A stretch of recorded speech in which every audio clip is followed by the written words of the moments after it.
विधायक के टिकट का भी प्रलोभन दिया। कभी किसी से कभी डर के राजनीति नहीं करी। तो आप इस बार दोबारा से एमसी के चुनाव के लिए क्यों उतरना चाहते हैं? आप चेयरमैन का चुनाव क्यों नहीं लड़ना चाहते? अगर किसी गली में 2 लाइट है जी, उस गली में तो 3 लाइटें लगवा दी। तो आप अपनी जीत को लेकर आश्वस्त हैं इस बार? छोटी मोटी कमी तो देखो रह ही जाती है। नमस्कार आप सभी को, हाले हरियाणा में आपका एक बार फिर से स्वागत है और मैं हूं आपके साथ पीयूष गुंबर। जैसा कि हम आपको लगातार दिखा रहे हैं, निकाय चुनाव से संबंधित वो प्रत्याशी, वो उम्मीदवार जो अपनी दावेदारी पेश कर रहे हैं इन चुनावों के लिए, उनसे हम आपको मिलवा रहे हैं। तो हमारे साथ आज एक और शख्स मौजूद हैं जो लगातार 2 बार पार्षद बन चुके हैं, एक बार 2005 में और दूसरी बार 2016 में। 2 बार पार्षद बने हैं। वार्ड नंबर 9 से विक्रमजीत सिंह चौहान आज हमारे साथ हैं। क्या कुछ है उनके विचार इन निकाय चुनावों को लेकर, अपने वार्ड को लेकर, अपने शहर को लेकर, आज उन्हीं से जानते हैं। व्यक्तिगत परिचय इनका क्या है आप शायद सब लोग जानते ही होंगे, लेकिन और भी जो बातें जो अपना परिचय देना चाहेंगे विक्रमजीत जी। तो सबसे पहले तो स्वागत है विक्रम जी आपका। बहुत बहुत धन्यवाद पीयूष गुंबर जी।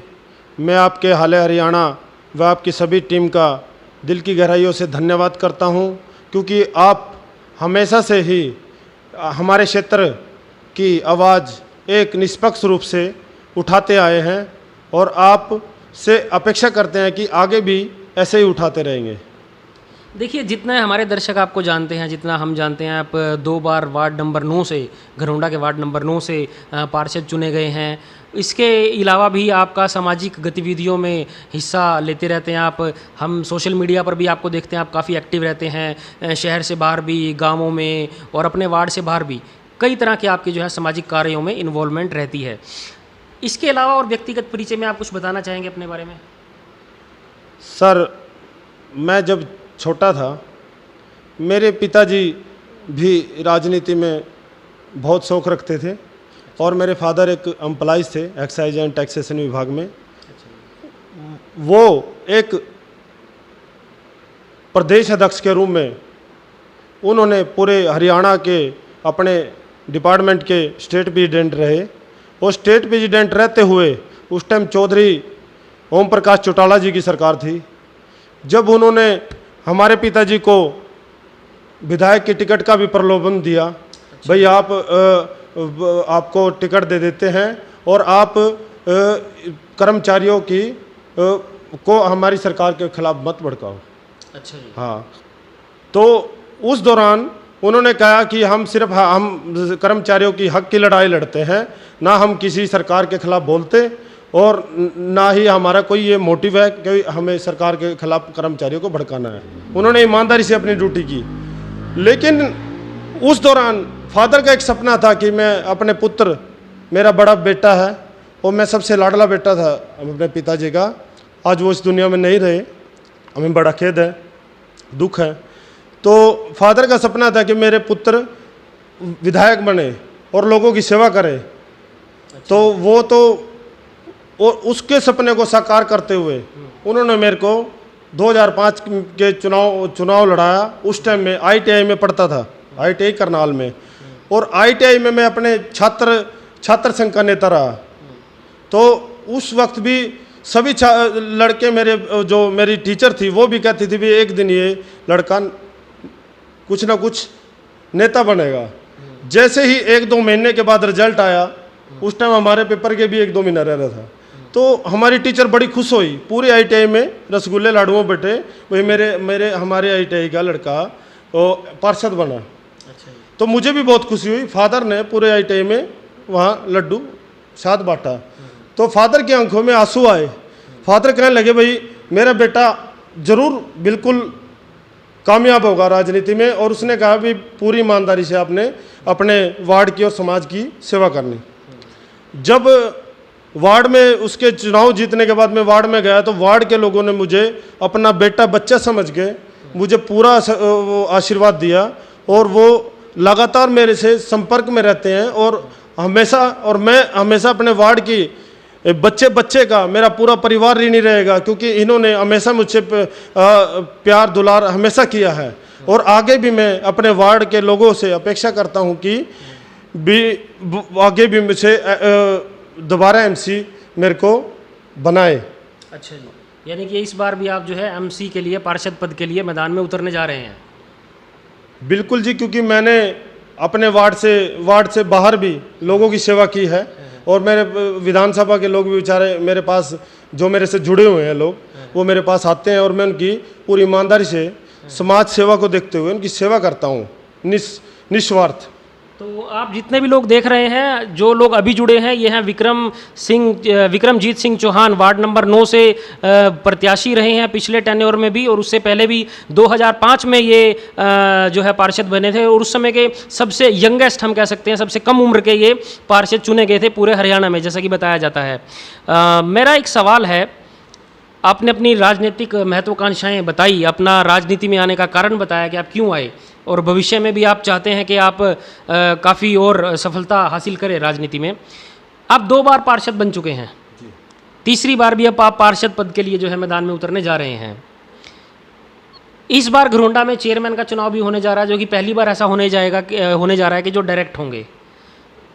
आप सोशल मीडिया पर एक्टिव रहते हैं, सोशल मीडिया के थ्रू जितना हमने जाना कि आप अपने वार्ड से बाहर भी और शहर के बाहर आसपास के गांवों में भी एक्टिव रहते हैं, तो आप इस बार दोबारा से एमसी के चुनाव के लिए क्यों उतरना चाहते हैं? आप चेयरमैन का चुनाव क्यों नहीं लड़ना चाहते? जब आपकी महत्वाकांक्षाएं हैं, आप राजनीति में और आगे बढ़ना चाहते हैं, तो इस बार अच्छा मौका है, आप चेयरमैन का चुनाव लड़िए। देखिए गुंबर साहब, अभी तो मैं वार्ड का ही चुनाव लड़ूंगा, जैसे समय आने पर, जैसे लोगों के व्यूज़ मिलेंगे, जैसे लगातार लोगों के संपर्क में हूँ मैं, अगर जनता का आशीर्वाद रहा तो उसके बारे में भी विचार करेंगे।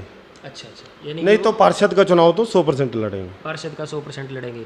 पार्षद के चुनाव को लेकर हम अगर बात करें तो जितना छोटा इलेक्शन होता जाता है उतना कंपटीशन बढ़ता चला जाता है। कुछ सैकड़ों या सैकड़े के अंदर हम कहेंगे जीत कई बार जो है हो जाती है। किस तरह से इस बार के चुनाव को आप देखते हैं, क्योंकि कंपटीशन बढ़ेगा, बहुत से हम कहेंगे न्यू कमर भी मैदान में आ रहे हैं, किस तरह से देखते हैं आप उन सबको? देखिए, जो मेरे खिलाफ चुनाव लड़ रहे हैं वो हमेशा लड़ते हैं, क्योंकि लोकतंत्र है, चुनाव लड़ना सबका अधिकार है। वो समय आने पर, जैसे जैसे समय आएगा, वो सब वो लास्ट में देखेंगे भाई कौन आदमी ठीक है, तो वो लोग भी हमारी पक्ष में बैठ जाएंगे। अच्छा, तो मेरी ऐसी उनसे अपेक्षा है, क्योंकि राजनीति में कोई स्थायी दुश्मन और स्थायी दोस्त नहीं होता। तो हमेशा मैंने अक्सर देखा है, क्योंकि कुछ लोग राजनीतिक तौर पे से, लेकिन पर्सनली मेरा किसी के साथ कोई नहीं है, लेकिन राजनीतिक तौर पे जो मेरे से वैसे अपने मन में वो रखते हैं, द्वेष रखते हैं, तो वो भी मेरे भाई हैं। अगर वो भी कभी हमेशा मेरे पास आएंगे, मैं उनके पूरी ईमानदारी से काम करूंगा, और वो जो चुनाव लड़ रहे हैं वो मेरे छोटे भाई की तरह ही हैं। अच्छा, और जो बहन मेरे मुकाबले पे चुनाव लड़ रही है वो मेरी बड़ी बहन के समान है। मैं हमेशा उनका सम्मान करता हूँ। हमेशा राजनीति में छोटी सोच रखने वाला वो छोटा रहता है, क्योंकि मेरे पिताजी का सपना है कि भाई आप छोटे से बड़ा बनोगे, तभी बनोगे जब आपकी बड़ी सोच होगी। तो हमेशा इंसान को, और राजनीति खास अगर आदमी को, तो हमेशा जो उसके खिलाफ भी कोई बुराई करता है तो उसको माफ़ कर देना चाहिए। तो ये देख सकते हैं आप, विक्रमजीत सिंह चौहान डिप्लोमेटिक आंसर देना सीख चुके हैं, राजनीतिक जवाब देना सीख चुके हैं। कहीं ना कहीं राजनेताओं वाली क्वालिटीज़ इनमें आ रही हैं, जैसा कि जवाबों से पता चल रहा है। मेरा सवाल एक और है कि जो नए लोग चुनाव लड़ने आते हैं, जो पुराना जिसके पास कुर्सी होती है, चाहे वो पार्षद का चुनाव हो, चेयरमैन का हो, विधायक का हो या सांसद का हो, वो मतलब एक एंटी इनकम्बेंसी होती है, वो उसके ऊपर आरोप लगाते हैं, इस तरह के उसकी कार्यशैली पर आरोप लगाते हैं, भ्रष्टाचार के आरोप लगाते हैं। लेकिन आप जब चुनाव में उतरेंगे, आप किन मुद्दों के साथ उतरेंगे? क्योंकि आप तो खुद ही उस सीट पर बैठे हुए हैं, क्या मुद्दे रहेंगे, क्या आपकी मतलब वो कि किन पॉइंट्स को लेकर आप जो है जनता के बीच में जाएंगे? अक्सर गुंबर साहब, मुझे हंसी भी आती है, अक्सर अब किसी भी सड़क को वो दोबारा बनाते हैं तो लोगों का जवाब आता है भाई ये पहले से बनी हुई है। तो ये एक ओढ़ होती है वार्ड में, जैसे दूसरे वार्ड की सड़कें बन रही है और हमारे वार्ड की सड़कें ना बने। अच्छा। तो वो कहते हैं जी वो उस वार्ड की तो बन रही है और आप लोग जानबूझ के नहीं बना रहे हमारी सड़कें। अच्छा। लेकिन लगभग मैं जब 2005 में बना तो मुझको विरासत में मिला, वहाँ पर कोई सीवरेज व्यवस्था नहीं थी, पानी की व्यवस्था नहीं थी, मैंने सबसे पहले ऐसा हरियाणा में पहली बार हुआ कि म्यूनसिपल कमेटी ने सीवरेज की पेमेंट अपने पैसे से दी, खाते में पब्लिक हेल्थ को डाली और फिर हमने अपने वार्ड में सीवरेज डलवाए। नहीं तो सीवरेज का जो होता था ग्रांट पूरे हरियाणा में 5-4 करोड़ का आता था उस वक्त। तो वो जो दबंग MP MLAs होते थे वो अपने क्षेत्रों में ले जाते थे। तो हमारी साइड तो कभी कोई मुख्यमंत्री बना नहीं था, जैसे अब तो मुख्यमंत्री है हमारा, उस वक्त तो था नहीं। जिस क्षेत्र का बनता था उस क्षेत्र में ही सीवरेज पानी व्यवस्था होती थी और हम लोग कहते थे उस क्षेत्र में विकास हो रहा है। लेकिन आज विकास के क्षेत्र की बात करता हूँ मैं, विकास के क्षेत्र में घरोंडा कस्बों में सबसे अग्रणी क्षेत्र है और उत्तरी भारत में सबसे सफाई में सबसे नंबर 1 पे आया। अच्छा। और मैं अपने वार्ड की बात करता हूँ, 2019 का अवार्ड मुझे मिला। जिस क्षेत्र में मैं रहता हूँ उस क्षेत्र में कुछ लोग के एरिया में गंदगी का थोड़ा सा आलम रहता है, तो उस क्षेत्र को हमने साफ करवाया और पूरे DC साहब ने पूरे क्षेत्र का सर्वे करवाया, जिसमें 2019 का अवार्ड आपके भाई, आपके छोटे भाई को, पार्षद विक्रमजीत सिंह चौहान को आपको अवार्ड मिला।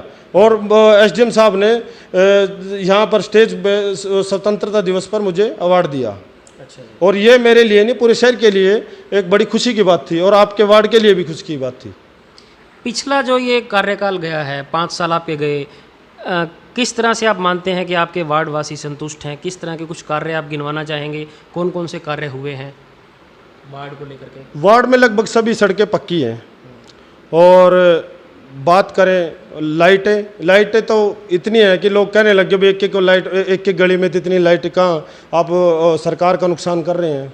अच्छा। तो ये तो जनता की बात है। अगर किसी गली में 2 लाइट है जी, उस गली में तो 3 लाइटें लगवा दी, इसमें 2 लगी, तो लोगों में कहीं ना कहीं आपस में भी कंपटीशन रहता है। तो उसमें पार्षद के लिए बड़े दुख की बात ये रहती है कि भाई हमें किसी को नाराज ना करे, भाई आपकी गली में 3 लगी है तो हम आपकी गली में भी 3 ही लगवाएंगे। तो लगभग हमारा वार्ड जगमग वार्ड है। और जैसे चुनाव आते हैं, चुनाव में कुछ विपक्षी लोग जानबूझ के कुछ एरिया में कचरा डाल के उसकी फ़ोटो वायरल करते हैं ताकि ये मौजूदा पार्षद की बदनामी हो। लेकिन लोगों को पता है, प्रशासन को पता है, 2020 में भी मेरे को अवार्ड मिला। अच्छा। 2020 में भी मेरे को अवार्ड मिला। तो कहीं ना कहीं हमारे उस क्षेत्र में जहाँ लोग कपड़ा डाल के जाते थे और उस क्षेत्र में सीवरेज की व्यवस्था नहीं थी, हमने एक गली में सीवरेज डलवाए। और आगे अगर छोटी मोटी कमी तो देखो रही जाती है, मेरे हिसाब से तो नहीं है, लेकिन जनता के हिसाब से अगर होगी तो उनके व्यूज़ लेकर के उसको हमेशा के लिए दोबारा ठीक करवाया जाएगा और उस कार्य को कराया जाएगा। और मैं हमेशा जनता की आवाज़ हूँ और जनता की आवाज़ ही बनकर आगे काम करूँगा और जनता का सेवक ही रहूँगा। ये तो हो गया इंफ्रास्ट्रक्चर, जो हम मेकअप कह सकते हैं, वो डेवलपमेंट हो गया। कुछ सामाजिक तौर पर भी आप देखते हैं कुछ बदलाव आया है पिछले 5 सालों में? बिल्कुल आया जी। जैसे लोगों को हमने कई सफाई व्यवस्था में मैजिक लगवाए क्षेत्र में।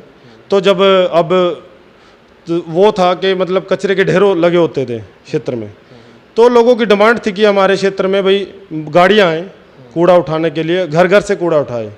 तो हमने मैजिक, अब भी आती हो तो आप देखते हो, अक्सर आप घरोंडा के रहने वाले हो और आपकी गली में भी इधर मैजिक आती है और ट्रॉली वगैरह भी आती है, डंपर भी आते हैं। तो सफाई व्यवस्था लगभग और पूरे ज़िले के कस्बों के मुकाबले घरोंडा के कस्बे में लिफ्टिंग बहुत अच्छी है। तो आप अपनी जीत को लेकर आश्वस्त हैं इस बार? बिल्कुल आश्वस्त हूँ, क्योंकि जनता के साथ मैं जुड़ा हूँ। जनता मुझसे बहुत प्रेम करती है और मेरी जो है, वो कहते हैं हरियाणवी में कहते हैं, मेरी चूल्हे तक की दौड़ है। और मेरी जो है हर एक घर के साथ, क्योंकि जो लोग आते हैं उनकी तो किसी घरों में एंट्री नहीं है, वो तो सीमित घरों तक रह जाते हैं, लेकिन मेरी जो है एक एक घर में चूल्हे तक की दौड़ है।